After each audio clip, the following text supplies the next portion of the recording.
Los protestantes han esparcido sobre el mundo mitos contra la Iglesia en su afán por destruir la obra de Dios. Hablan de la supuesta ignorancia de los pueblos de Europa en materia bíblica antes de la herejía protestante, tal y como se afirma en la lección 34 de la sección primera, páginas del 5 al 8, del libro, abro comillas, sección primera del griego del Nuevo Testamento, donde se dice, a propósito de la Edad Media, que es la edad de las tinieblas, y que dicha ignorancia se debía a estar escrita la Biblia solo en idiomas antiguos como el latín y el griego. La Biblia estaba solo disponible mayormente en latín y el hombre corriente de entonces no estaba más versado en latín que el operario de una fábrica de Ford en la actualidad. Y un poco antes de la Reforma, algunos comenzaron a traducir la Biblia a lenguas europeas, a pesar de la terrible oposición y persecución. Cierro comillas. Parece imposible mayor número de falsedades en tan pocas líneas. Vamos por partes. La Edad Media comienza en el siglo V después de Cristo, a contar desde el principio de la caída de Roma. En dicha época, la mitad occidental del antiguo Imperio Romano, dominada por los bárbaros, hablaba latín y disponía de una excelente versión de la Biblia, la Vulgata de San Jerónimo.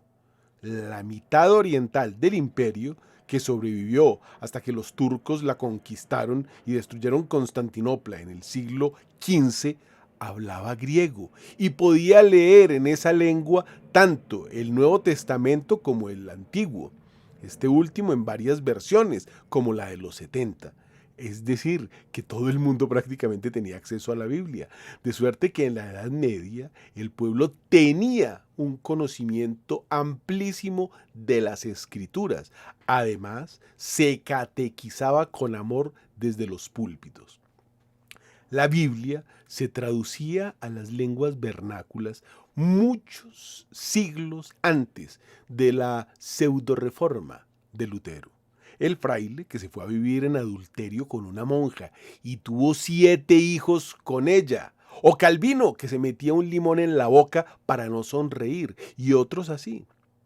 Los santos católicos, Cirilo y Metodio, crearon un alfabeto y tradujeron la Biblia al búlgaro antiguo en el siglo IX, en plena Edad Media, la edad de las tinieblas.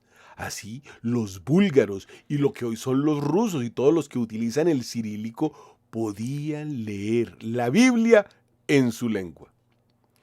El obispo Ulfilas, arriano, evangelizador de los godos de Dacia y Tracia, tradujo la Biblia al gótico pocos años antes de que San Jerónimo acabara la Vulgata.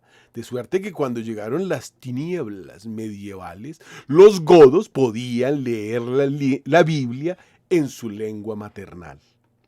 El monje católico Beda el Venerable tradujo al anglosajón y al inglés antiguo el Evangelio de San Juan, poco antes de su muerte, acaecida en el año 735, o sea, en plena Edad Media, la edad de las tinieblas.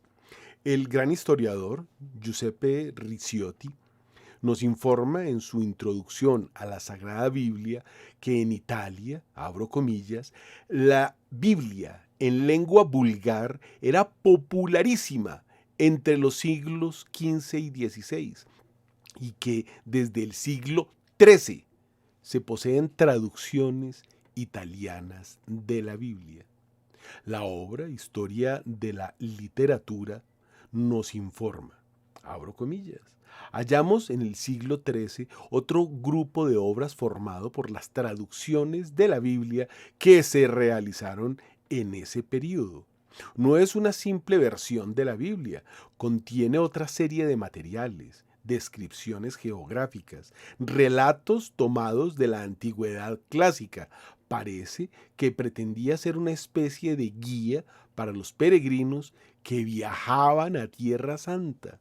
Las versiones eran también aprovechadas para la lectura en voz alta realizada en grupos reducidos por allá en el año 1200.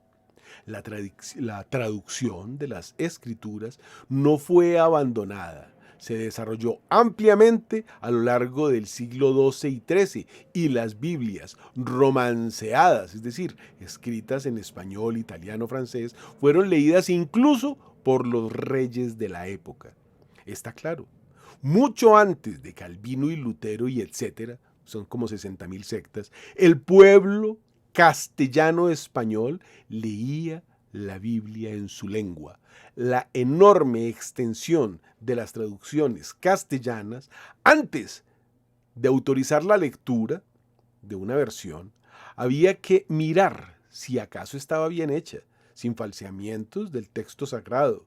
La escasa calidad literaria de las versiones, junto con el aditamiento de otros materiales, no era de lo más a propósito para alejar toda sospecha, pero no se persiguió a nadie por traducir la Biblia al castellano, lo cual es muy significativo. La Edad Media presenció el florecimiento en Francia de un gran número de traducciones de la Sagrada Escritura en todas las lenguas y dialectos, del hoc al oïl. En el siglo XIII, la Universidad de París presentó una traducción de ambos testamentos, que hizo ley durante mucho tiempo.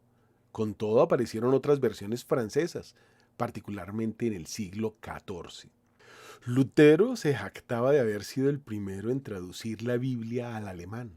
Pero ya entonces, el otro hereje, Calvino, le recordó que dicho honor no le pertenecía, abro comillas. Se ha dicho de esta versión con gran falta de verdad histórica que era la primera versión alemana en lengua vernácula, cuando para entonces solo en Alemania había 14 versiones en lengua erudita y 5 en lengua corriente. Además, había muchas versiones parciales, como del Nuevo Testamento, como de los Salmos. Hansen, Geschichte des deutschen Volkes, bueno, esto lo dijo el hereje Calvino. El gran historiador Ricardo García Villoslada nos informa también de las versiones germánicas de la Biblia antes de Lutero. Cuando Fray Martín, el hereje, era novicio en Erfurt, Francisco Falk ha contado no menos de 156 ediciones desde la invención de la imprenta hasta 1520. Sebastián Brandt comienza su conocido poema Nave de los Locos, escrito en 1494, antecitos de Lutero, con estos versos, abro comillas: todos los países están hoy llenos de sagrada escritura y de cuanto atañe a la salud de las almas y el conocimiento de la Biblia. Cierro comillas. Traducciones alemanas de toda la Sagrada Escritura existían no pocas antes de Lutero, por lo menos 14 en el alto alemán y 4 en el bajo alemán, sin contar las versiones parciales, salterios, evangeliarios, etc. En el siglo XIV se hizo en Baviera una traducción total que el impresor alsaciano Juan Mentelin hizo estampar en Estrasburgo en 1466, antes que el hereje hiciera lo que hizo, y que con algunas modificaciones fue reimpresa 13 veces antes de que apareciese la del hereje Lutero, llegando a ser como una vulgata alemana. También se puede mencionar la traducción de la Biblia en la Edad Media a otras lenguas indoeuropeas, como el armenio, hecha en el siglo V, el siglo en que comienza la Edad de las Tinieblas, según Lutero y sus secuaces.